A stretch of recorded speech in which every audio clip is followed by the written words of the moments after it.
नमस्कार, सुस्वागतम, वेलकम। मैं आप लोगों को अभिनंदन करती हूँ। आप लोग इस टाइम अपना और मेरा दोनों का यूट्यूब चैनल देख रहे हैं। मैं बीना किचन से बोल रही हूँ। सवाल ये पैदा होता है कि रोज़ रोज़ हम किस चीज़ का भोग लगाएं। भोग लगाने के लिए रोज़ हम जैसे फल का लगाएं कि मिश्री का लगाएं, दिमाग में हमेशा यही घूमता रहता है। भोग तो रोज़ रोज़ चाहे मिश्री का लगा लो, मक्खन का लगा लो, बिस्किट का लगा लो, टॉफ़ी का लगा लो, लेकिन भोग घर का खाना बना हुआ का लगा सकते हो। जैसे जिसमें लहसुन प्याज नहीं पड़ा हो उस चीज़ का भी भोग लगा सकते हो।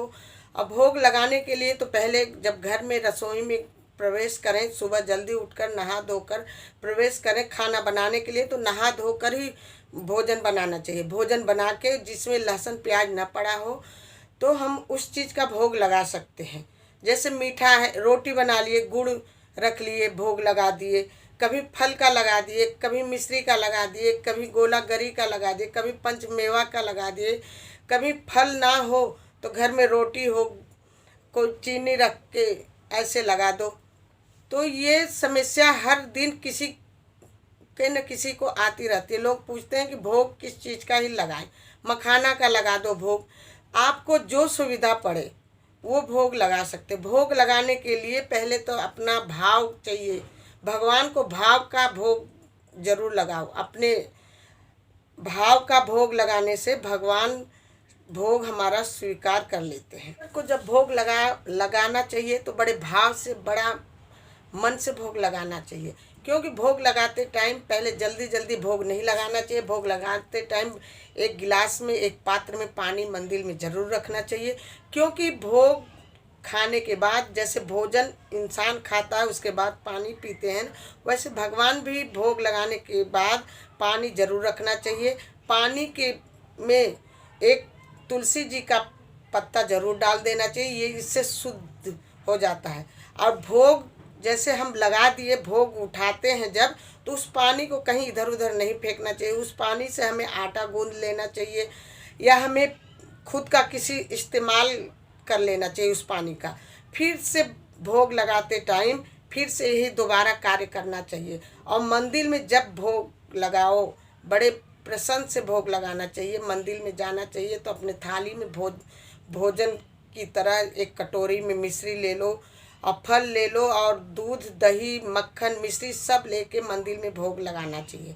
क्योंकि भोग लगाने से ही ईश्वर बड़ा खुश होते हैं, बड़ा क्योंकि उनको पता चल जाता है कि किसको कौन सा भोग लगाना चाहिए। ये ज़रूरी नहीं है कि हमें बड़ा 56 भोग लगाना। 56 भोग लगा के ही क्या करेंगे जब हमारा भाव नहीं भगवान के प्रति होगा। भाव से ही आप एक गुड़ का टुकड़ा रख के भोग लगाओगे, उससे ईश्वर खुश हो जाते हैं।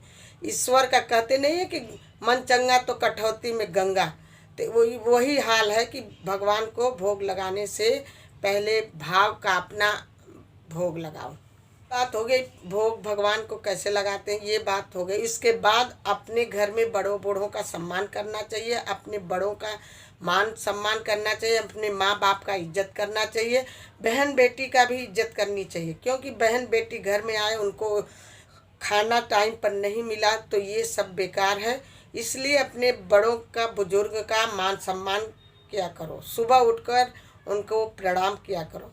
जैसे भगवान को अपने मन में भाव रखते हैं, आदर करते हैं, उसी तरह अपने माँ बाप को आदर करना चाहिए। तो उपाय बताऊंगी। जैसे पितृदोष, किसी के घर में पितृदोष है तो उसको क्या करना चाहिए। और किसी को पितृदोष ठीक करने के लिए पहले तो अपने घर में अच्छी तरह से सफाई करना चाहिए। कोने कोने, चारों कोने का सफाई अच्छी तरह से करना चाहिए। और अमावस के दिन लड्डू बूंदी का ले करके पितरों के नाम दिया देसी घी का जला करके एक कपड़ा सफ़ेद सा लेके वहाँ रख के पितरों के नाम से अमावस वाले दिन रख के पितरों को चढ़ाना चाहिए और खीर बना के चढ़ाना चाहिए। उसके बाद उस खीर में से गाय को खिलाना चाहिए एक। उसके बाद फिर बांट देना चाहिए बच्चों में प्रसाद के रूप में। इससे हमारा पितृदोष धीरे धीरे कम होता है। ये नहीं कि एक दिन करना है, हर अमावस को करना है। 6 महीने पर, 1 साल पर हर अमावस को कीर्तन करना चाहिए। इससे भी पितृदोष हमारा कम होता है। शुक्र ग्रह मजबूत करने के लिए हमें नहाने वाले पानी में 1-2 चम्मच दूध डालकर रोज नहाने से हमारा शुक्र ग्रह मजबूत होता है। और शुक्र ग्रह कमल का फूल अपने पर्स के अंदर रखना चाहिए। इससे भी शुक्र ग्रह मजबूत होता है। अपने शरीर का कष्ट दूर करने के लिए चींटी को आटा देना चाहिए। गर्मी का सीजन आ गया है, चिड़िया को पानी रखना चाहिए। चिड़िया को पानी देने से घर में बरकत होती है। ये सब चीज़ करने से हमें जीवन में तरक्की होती है।